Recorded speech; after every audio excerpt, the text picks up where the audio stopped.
So yes, my name is Mathias. I'm from Belgium. I'm actually not entirely independent anymore. I have a couple of people I work with now. So we have a small consultancy, software consultancy company. We advise companies on software architecture, design, modeling, domain-driven design. And I'm also the organizer of Domain-Driven Design Europe conference in Amsterdam, end of January. Thank you all for coming. I'd like to talk about software design a little. I'm of course talking about the invisible design, right? Not the visuals of an application, but what happens in the back. How is your system structured, and how does everything work? How are dependencies? All of that. And the idea I'm going to try to explain to you is about design heuristics and how they can help you. Before we get there, I'd like to talk about patterns first. I'm sure you're familiar with design patterns. Maybe you've read Gang of Four or some of the other books. There's probably hundreds of books about software design patterns. There's this huge community of people who have been looking for them for decades. And I think there's sort of a misconception of what design patterns are.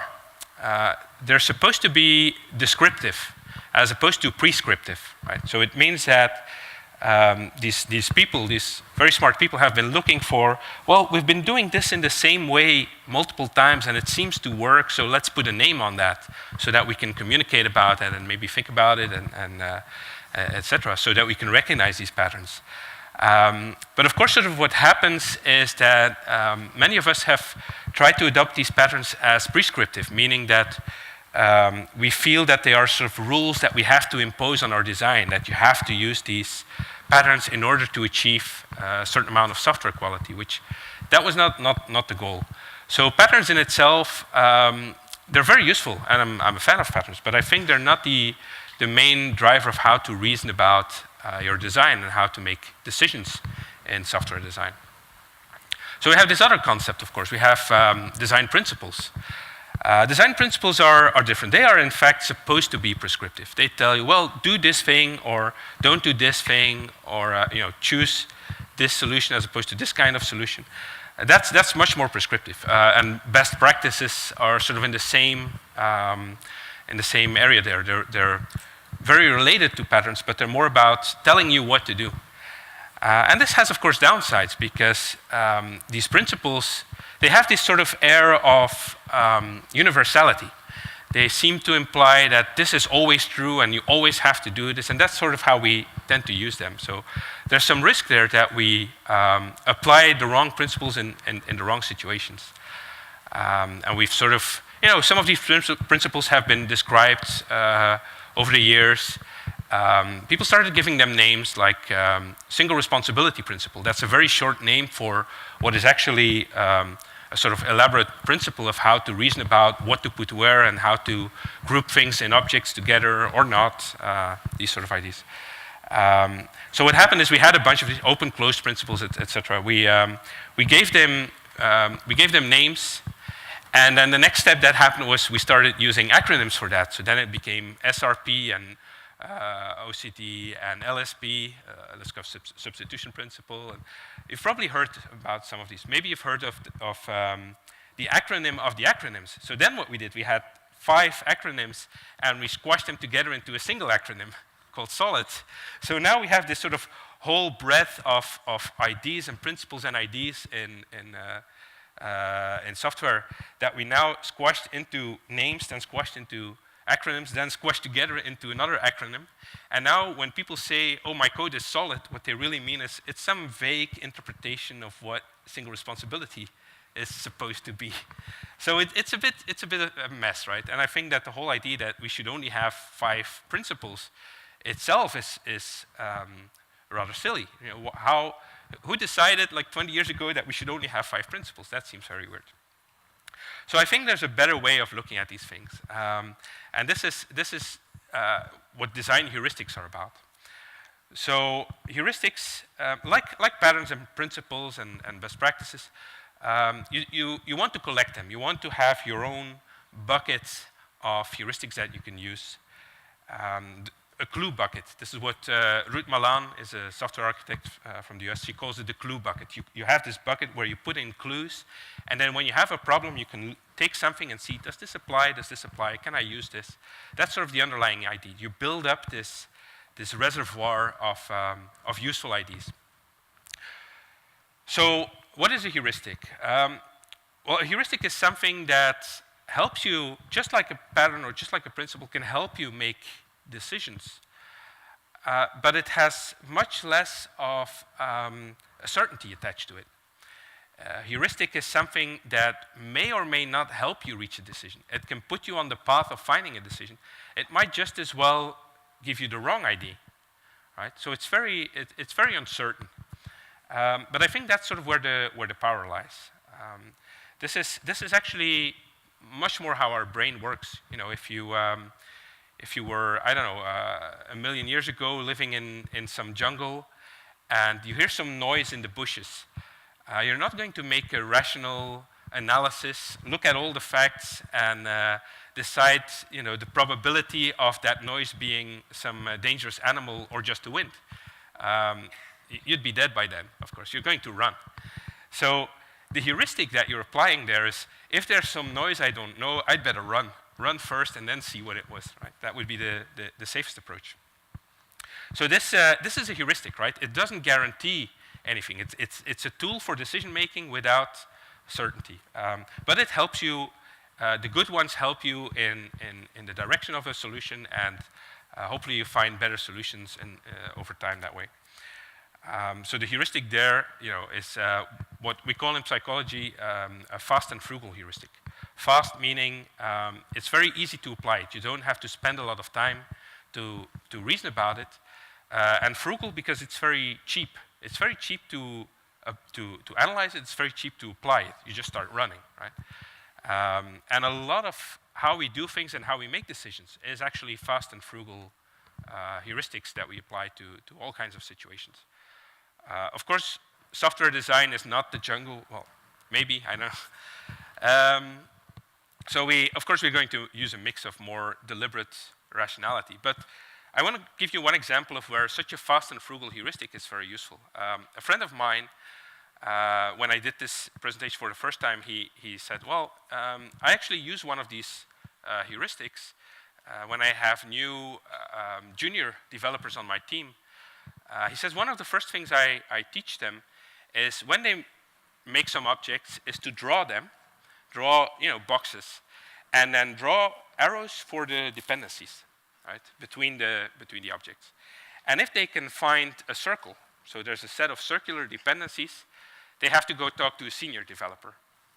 So that's all. The whole heuristic is draw the boxes, draw the arrows. If it's a circle, talk to somebody more senior. So that's not a solution, of course, but it helps you. This is not even a solution-finding heuristic. This is a problem-finding heuristic, right? But it's very cheap. It's very fast and frugal. You can teach this to anybody who knows the basics of programming. You can teach them to do this in a couple of minutes. It might be that they make this design in the code, they make the drawing, they find a circular dependency, they go to a senior developer and they look at it and say, well, it's fine, this is the right choice here. There might be cases where a circular dependency actually is a good choice for design. But it helps them, that happens maybe 1 in 10, right? And the other 9 chances, at least they have talked to somebody who will have looked at it. So this is a fast and frugal heuristic, right? It doesn't give you an answer. It doesn't give you a fixed solution. It's not a best practice. It's not saying never do this or always do this. It's not a principle. There's not even a principle. They don't even explain the principle. They just explain the method, right? So that's extremely that's sort of on the extreme edge of a fast and frugal heuristic that you could use in software design. So I like these ideas. I like this sort of way of not just of looking at problems that way and having heuristics to solve them, but this idea of evaluating your own decision making, looking at how did I come to this decision, and distilling the heuristics from there. So saying, well, I did this design. This design feels like, or this structure or this solution feels like a good solution to me, right? So why do I feel it's a good solution? instead of just saying, well, it feels right, so it's probably good, right? That's sort of level one, right? But Galaxy Brain is, why do I like the solution? How did I get to that solution? Maybe I thought about this aspect. Maybe I thought about that aspect. Maybe I looked at it and I said, well, that aspect is more important. So can I find these aspects and maybe name them, make them explicit, write them down, put them on a Post-it, put them on a whiteboard, and say, well, in order to make this decision, I used, maybe without thinking about it, but I used these heuristics. Let's write them down. Right? Let's do a simple example of that. Let's have an exercise. So you'll have to do some work yourself because you'll have to think about code without seeing code on the screen. I do this on purpose because I feel that this is sort of an important step if you are maybe a starting programmer. You want to become a senior programmer. I think it's very valuable to learn how to reason about code without seeing code, because that makes you much faster than having to write code first to see if it works or not. Right? So I want you to think about, it's very simple, don't worry. I want you to think about two objects. One is a customer object, and one is an employee object. Right? So, and then maybe we're programming and we think, well, let's make a person object, an abstract parent for this, or an interface maybe. But let's make something that both of these, this customer object and this employee object, inherit from. And then, we can have some code reuse in there, and we have this sort of simple, nice hierarchy of a person at the top and two children. Right? So, and then, maybe our usual reaction would be to just code this and, push this to GitHub and put it in production. But let's think about, how did we come to this solution? How did we come to this design? Well, maybe we thought about the dry principle. Dry, I think dry should be, so dry means don't repeat yourself. Maybe you've heard of this. This is like a well-known principle. I think it serves much better as a heuristic than a principle, because I don't think you should never repeat yourself. I think there are situations where you should not repeat yourself, and there are situations where there are. So we could treat this as a heuristic and say, well, we use this heuristic as a way to drive this design, to come to this solution with the hierarchy, right? The parent class and the two children. What else might we have used? Well, maybe we thought about, maybe we're trying to model the real world, right? These two types of people in our organization, our employees and our customers, they're both people, right? We could both model them as a person. So we're sort of modeling a real hierarchy that exists in the real world. So that might have been our underlying, maybe implicit heuristic. But now we're doing this exercise of making it explicit, right? We're writing it down, saying that was how we made this decision. Maybe there's others. Maybe I don't know. Maybe no, I don't know. Maybe single responsibility, but I think that would work better in the other direction. So, because the next step now, and that's where it gets interesting. So the first step was we have some design, we have some solution. We distill our heuristic. We think about what was the heuristic that I used to get to the solution, or multiple heuristics, write them down. And now we need to find competing heuristic. A competing heuristic is a heuristic that tells us to do the opposite thing of what we did, right? Or that tells us to do the opposite thing of another heuristic. Right? So now we said our initial design had this person parent class. Now we need to find reasons why we would not use a person parent class. Or not even reasons, but heuristics that would tell us or suggest to us not to use a person parent class. So here, in this case, maybe single responsibility. If you think about the underlying the background of single responsibility, the idea is that things that change together should be together, and things that change separately from each other, they should be separated from each other. So now we're looking at this, and if the person class, the abstract person class would change if something in employee changes, but maybe because of that, something in person would have to change as well. So now person changes for something that has nothing to do with the reason for that change. So it was actually, where was it? Employee customer, right? So customer changes because person changes because employee changes. So three objects change even though it was only a change in the domain model or in the features or something of this class. So that might be a reason or heuristic for not having person as a parent class. There's another heuristic that I like more even, which is something that comes from domain-driven design, I would say. We said, our previous heuristic was let's model the real world. Maybe you've heard this quote, all models are wrong, but some are useful. We should actually model what is useful. So whenever you model something, whenever you make some objects or some design for something, you could ask yourself, does this actually add any value to me? Does this solve any existing problem? Was there any problem that we solved by adding a person class, or did we just satisfy our need for, I don't know, hierarchy or reuse, right? So model what's useful could be a heuristic. Or you could describe the heuristic as a question and say, is this solution more useful than this other solution? What can I find evidence that it is more useful? Another one, well, so this one is more, this is just a general one, I say. The one that is more from domain-driven design is, we're not actually trying to model the real world. That's not the goal of software systems. The point is not, let's model the real world as accurately as possible. That doesn't serve us, right? That's not what our customers are paying us for. But model the domain, right? Model things that exist in that domain that we deal with, that we talk about, that our business people talk about. They probably talk about customers. They probably talk about employees. But do they ever talk about persons as a separate concept? Do they ever say, how many persons do we have today? Well, no. They say, how many new employees did we get, or how many new customers did we get today? That's something they are interested in. But I don't think, well, in this very simple example, of course, I don't think they would say, how many new persons do we have in total? They don't care about the collection of employees and customers. So there's no reason to put them together.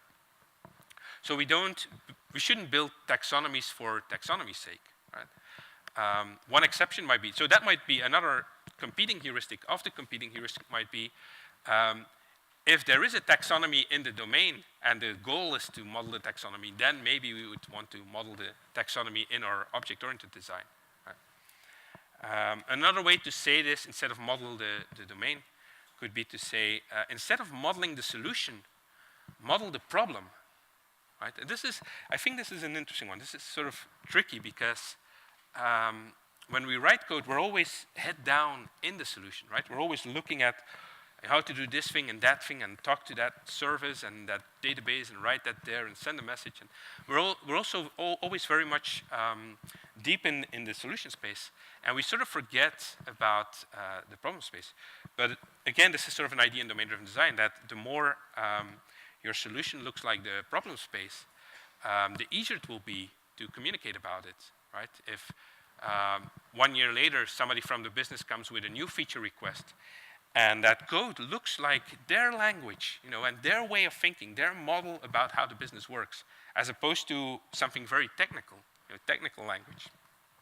It will be much easier for us and for them to understand, okay, what's the software doing now? What's the new feature? Where should that fit? How can we fit that in with the existing code? The opposite effect is when the code is very much, very technical, and there's no sort of abstraction layer that shows us the language and the model of the domain, then whenever a new feature comes along, you have to sort of reverse engineer, what was this doing? How is this working? How can I fit this new feature in there? This code here, is that doing something important, or was that just a workaround for something else? So modeling the problem space is a much better approach, I think, than modeling the solution space. All right. What else? We could probably find more, the ones that you probably know, like maybe you've heard of this one, favor composition over inheritance. Right? It's also often presented as a principle, but I think this is very clearly a heuristic and not a principle. It's not saying something that in principle, this universal truths, whatever, right? It's saying that favor composition over inheritance. When you have some inheritance, look if it would be better to use composition. This word favor gives it away, right? Favor is like a lot of heuristics will be like that. So move more into that direction, favor that kind of approach. In general, this kind of approach might be better. Or have a look at this kind of thing. So favor composition over inheritance, how could we apply it here? We say, well, instead of having this inheritance tree with a person and customer and employee, let's look for the elements that are similar. Instead of putting them all in person, let's identify them and give them their own name. Maybe both of these objects have a number of fields involving an address.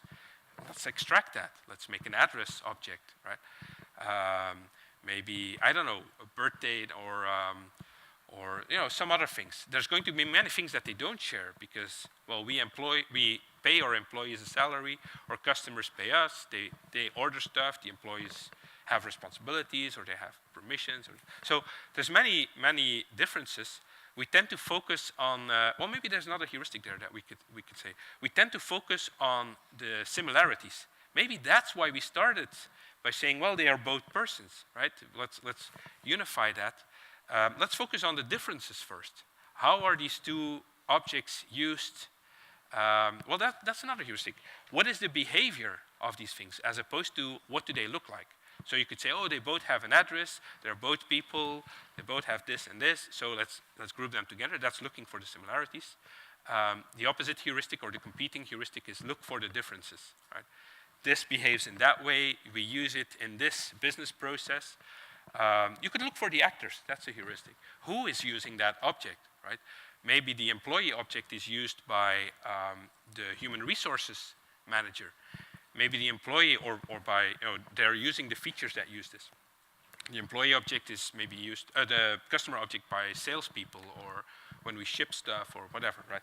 So even, if we start looking for the differences, we find this amazing range of differences that have, they're worlds apart, these two objects. So why did we even bother to couple them to each other, right?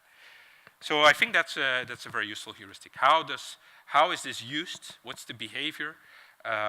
Who uses this? And what sort of situations do they use this?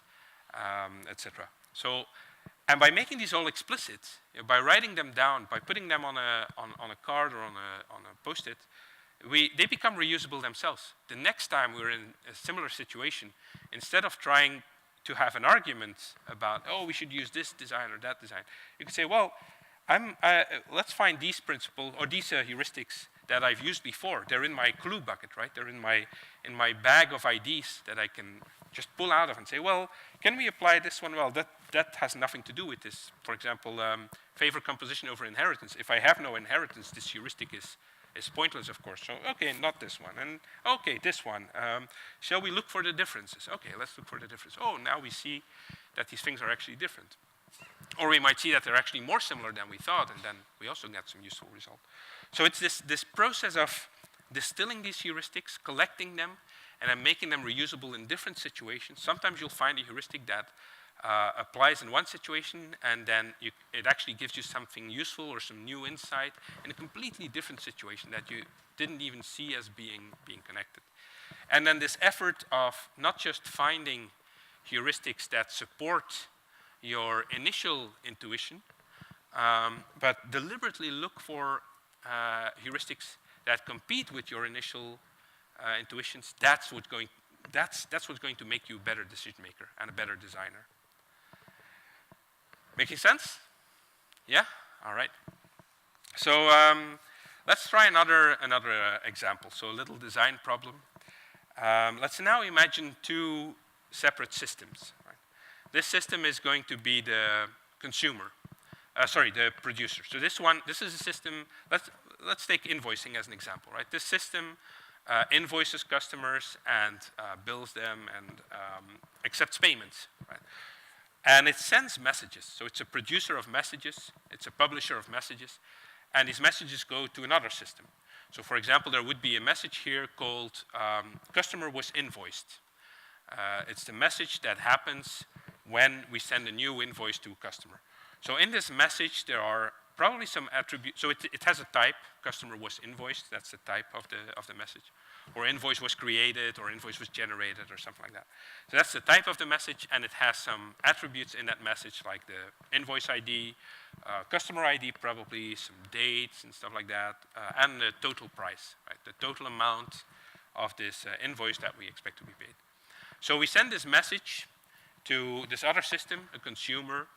I don't know what it is. Maybe it's a shipping system. Maybe it can only start shipping goods when the invoice is paid, right? So maybe we only start shipping that after that has happened. So we get events from this invoicing system, right? So the question now is, let's say that this invoice system accepts partial payments. So maybe I get half a payment right now, and then next week I get the other half of the payment. So we said that the shipping system only ships after the full invoice is paid. So now the problem is, how does it know, right?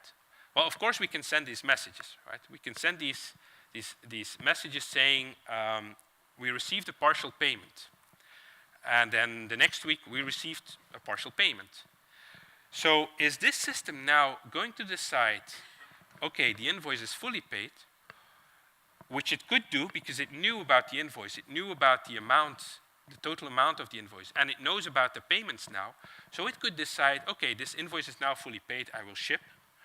Or we could do it in this system, and we could say here, we could have another message saying the invoice is fully paid. So we already told them partial payment and another partial payment, and now we're saying the invoice is fully paid. So should that message originate here? Or should we not send that message? Because it is kind of redundant, right? If you know the amount of the invoice and you know about all the payments, then the message saying the invoice is fully paid is redundant in a sense. Right? So what should we do? Right? So now I want you to do this work yourself first. Like just think sort of from your intuition. Do you understand the problem, right? Is this message originating here, or does the consumer make that decision for itself, right? So just your intuition, where would you put this responsibility? Just think about it for a few seconds, right? All right, you have something in mind? Who would say that the responsibility lies with the producer? Maybe raise your hand. Okay, who would say it lies with the consumer? A few people who didn't raise their hands? Okay. Nobody did, okay. Well, the math don't add up, but that could be a heuristic for decision making. If the numbers don't add up, you have a problem. That's an old one. Probably older than money.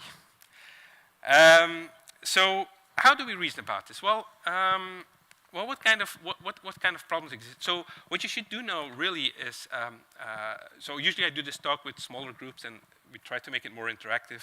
I don't think that will be very easy here. But what you should do in a real world situation here is first think about what heuristics, so if you were on this side, I think most people raised this, right, where the production of that message happens here, even though it's redundant, right? So there's a first heuristic. Is this redundant? Could we achieve this information some other way? That might be a reason not to do this. So that's already a competing heuristic. But so the first step you do is find, okay, why did I decide this? Maybe your underlying reasoning was, maybe you weren't even aware of it, but maybe your underlying reasoning was that it is a message about invoices. And this is the invoicing system. So this logically belongs here, right? So the heuristic might be group things that seem cohesive, that logically belong together. And we write down this heuristic, right? We put it on the whiteboard and say, well, this is a heuristic in favor of our initial design. What else might we have? Well, maybe a competing, so, well, no, let's look for some more here. Are there others that we can find?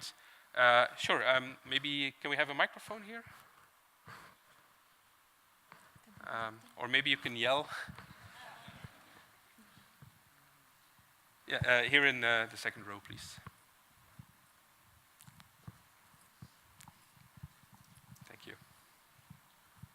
So what about don't break the contract if not absolutely necessary? Yeah, so, well, we are adding something new to the, if we create the message here, and send it to the other side. We're adding something new to the API, but we didn't break it. So the heuristic would be fine, but I'm not sure if it tells us to either stay there or move. So it's a good heuristic. I just don't really see how it applies here. But in general, it's a very good heuristic. Don't break the contract. Linus Torvalds would say something like, don't break user land, right? So that's very good, because that's a heuristic that helps us, or maybe even more like a principle that helps us to build stable systems, that don't break all the time. Sure. Yeah, what else? Maybe, so let's look for some competing heuristics. Why would we actually move that message there? Well, one way to think about it would be to say that who actually cares about this message? I am producing a message here, and I'm not doing anything with that. I don't really care, because I already knew that the invoice was paid. I got all my payments, so for me the job is done. So the only reason we are emitting this message is because this other system needs to do something. But it already knew about the payments, right? Actually, this might get us into a different line of reasoning where we say, why are we even emitting those payment messages? Maybe we should not emit those and just don't emit payment messages, partial payment messages, but only emit the message when it's fully paid, because that's the only thing others care about.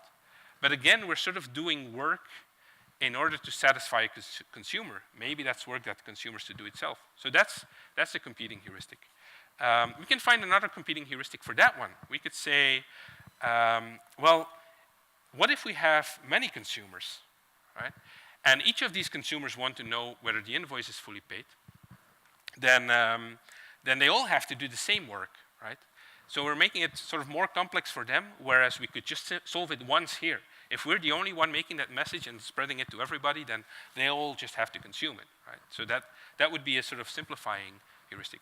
But never apply this as a principle, because it doesn't say do the work yourself so your consumer doesn't have to do it.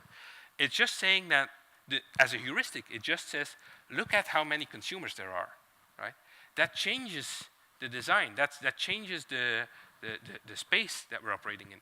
If there's only one consumer, it might make more sense to have them do the work. If there's 5 consumers, maybe it's sort of on the edge. If there's thousands of consumers, if we're like, I don't know, some publicly used, like Google Maps or something, that has maybe millions of consumers, we don't want to, maybe we don't care about them doing the work, maybe we care about making sure we provide the right information, right? So another heuristic might be there, how complex is this calculation, right? Now we're getting something, right? This calculation is something interesting. Well, it is very simple, this one, in this example, because all we have to do is add up the numbers of the payments and compare it to the amount of the invoice, right? That's like, if it's equal, then it's fully paid, right? It's as simple as that. But it's still a business rule, right? This is a business rule. This is one that all businesses have. If an invoice is fully paid, if we got all the money. That's a very interesting thing here, because we can now start reasoning, a good way to do object-oriented design, where we say everything is an object. We could say, well, what if this business rule itself is an object, right? So we could call this, I don't know, invoice completeness or something. So we have a new class, a new type, a new object that represents this rule in itself. So instead of just being an if statement somewhere in some method, we now moved this, we extracted this into its own class, right? That gives us a bit more sort of flexibility to reason about it. Now that we see this rule as an independent, as an isolated sort of thing in itself, right? The concept in itself, we can start thinking about moving it, and we have, well, all the benefits of separating something into an object. In object-oriented programming, if something is an object, you can move it around, you can pass it around, you can store it, you can serialize it, you can reconstitute it. You can name it. You can have polymorphism, right? So maybe there's different rules for different situations. All these sort of benefits of object-oriented design. So now we can think about this rule as a standalone thing. Before we were just thinking about the messages, and we're trying to find heuristics about who sends this message, who receives this message. Now we can think about this rule in itself. Who owns this business rule? Who doesn't own it, right? So maybe now our heuristic says, well, the business rule is really about invoices and getting paid and making sure that we are paid correctly. So this clearly belongs, this is our previous heuristic, right? This clearly belongs logically with this invoicing system, right? So that might be one way to reason about it. So now we're back here, right? Now we're putting it back here. But we still have these competing heuristics where we already knew that it was paid. Why care about them, receiving that message if they could actually calculate this themselves? So let's try some others. So let's reach into our bucket, right? Let's find, what else could we apply here? We already said don't repeat yourself, right? The dry principle. So let's take that one out of the bucket and see if we can use it. Well, if we are deciding that an invoice is paid using this invoice completeness rule, right? And the other system also has to decide the same thing, then they're both doing the same rule, so it's not dry. Is this a problem? How can we avoid this? Well, we can start looking into sharing this business rule now. We can say, well, we put this object or this class in maybe in a separate library, and we share that library, so they can both calculate if the invoice is complete or not. I know it's trivial, but it could be a very complex rule as well, right? But they can both calculate it, but they're guaranteed to use the same code because they both depend on the same library or the shared, some shared thing. So that might be a solution. And it gives us some benefits, right? When you put something in the library, you can start versioning it, and you can start, guaranteeing that if you find a bug in one place, that the other one also picks up the changes and all of these benefits. This is why we use libraries. But so it sort of changes our space a little, because we're now thinking about who owns this knowledge, where does that fit? Is that still a part of invoicing? Is that a separate standalone concept with its own sort of mini system? It could even be a service where we have to send these messages. Instead of sending them here, we send them to a new third service, and that one decides the invoice is paid or not, and then sends messages about that. So it's like a separate calculation engine. Of course, it's very simple. It's too trivial in this example, but you get the picture, right? It could be its own thing.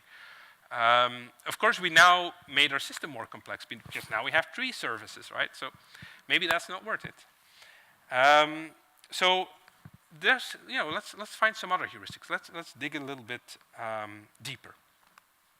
So what is don't repeat yourself? Why do we even have this principle? Well, that it's not a universal truth in itself, as I already said. It's not that repeating yourself is somehow evil or some offense against the gods or something. No, it's just some principle that we came up with in the history of software. Why?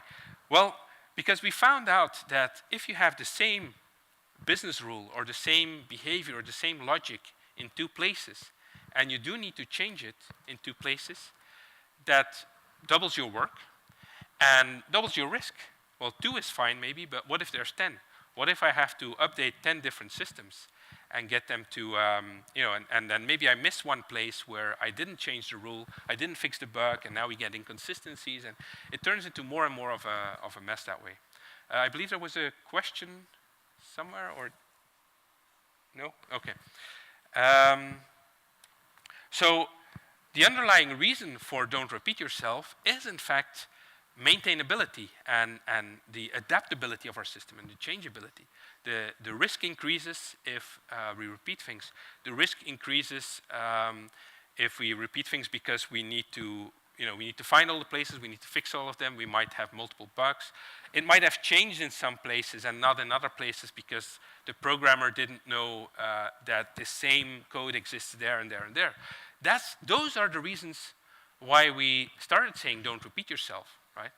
We could have said always think about the maintainability of your system or the adaptability or, so the underlying principle, the underlying reasoning sort of disappeared and we distilled it into don't repeat yourself and made that the one true rule that we always have to apply.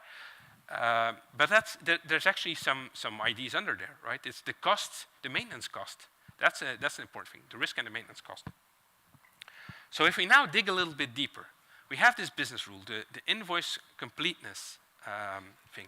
And we say that it's going to be costly if this needs to change, if we share it, and therefore we should not share it. We should keep it here. But this rule, let's think about that change. When does that rule change? How often does that rule change? Who would ever change that rule? You know, in what circumstances would somebody change that rule? These are very, very good questions. Whenever you're talking to a customer or domain expert or a product owner, and say, yeah, and then there's a business rule here and there's a business rule there. Ask these questions about the changing of those rules, the frequency of change, the source of change. Does this business rule ever change? Who changes it? How often will it change? Oh, this is this could be a rule that comes from the government, and every year they change it just to annoy us. Or this is a rule that it's not a real rule. It's just something that we came up with because we think it will make more money if we do it this way. But we will experiment with some variations of this. So this will change very often in the beginning when we're figuring out our market, and then over time this will stop changing. Right? So there might be some peaks in when this changes. Or, yeah, we just have a new boss and he wants to change everything. So we look for the reasons for things to change. But here in this specific case, the invoice completeness rule that says that the sum of all payments needs to equal the invoice amount, that's never going to change. That has never changed in the history of invoices, right? This is what an invoice means. This is the basic concept of an invoice is I send you a document saying that you owe me this amount of money and I don't consider our transaction complete until you have given me all that money. That's the essential universal concept of what an invoice is. So why are we here reasoning about don't repeat yourself, which serves maintainability, which is supposed to lower the cost of change and lower the risk of change, if it's never going to change, right? So this is how heuristics, I hope you can see now that in this case, it doesn't matter who owns this business rule, because everybody owns it anyway. There are millions of systems in the world that do this exact same calculation. You've never tried to coordinate with all of them and say, hey, let's all agree on a single library for calculating if an invoice is paid. You've probably written this kind of code hundreds of times already yourself in different systems, where you decide if something is equal or not, right? There's other kinds of things, of course, where it might change and where maybe there's situations where we first say it must be equal and then we say it has to be within a 95% range or it has to be this or that. All of that can happen, but then it's not an invoice anymore. Then it's some other concept, right? So that's sort of what I'm trying to get at. Using these heuristics, we dig at the underlying reasons of why we do things. First we try to understand our own process. Why did I decide this thing? Oh, maybe in the back of my head I had this in mind. Maybe when we're in a discussion with somebody else about design, oh, what did you have in mind? Why did you come to that decision? What was your what were your underlying heuristics? Let's put them all on a whiteboard and then say, well, can we find some others that compete with this, that tell us to do something else? And then dig, and then you sort of get a better grasp of the entire problem space, hopefully, leading you to find better solutions. So in this case, I'd say you're not going to win anything by trying to be very dry and putting this rule in only one place, because it will never change. So you'll never get the payoff of doing the extra work, right? That's, and of course it's a simple example, and in most situations, this specific example wouldn't apply. But I'm just trying to show the process here. So I hope this makes some sense. I hope that you will at least consider your heuristics when you are faced with a design problem. I think we have about a minute and a half for questions. Any final questions or remarks? Okay. Who thought this was useful, maybe? Or okay, nice. Well, thank you very much. I think there's a Q&A in the next hour, so maybe I'll see you there. Thank you.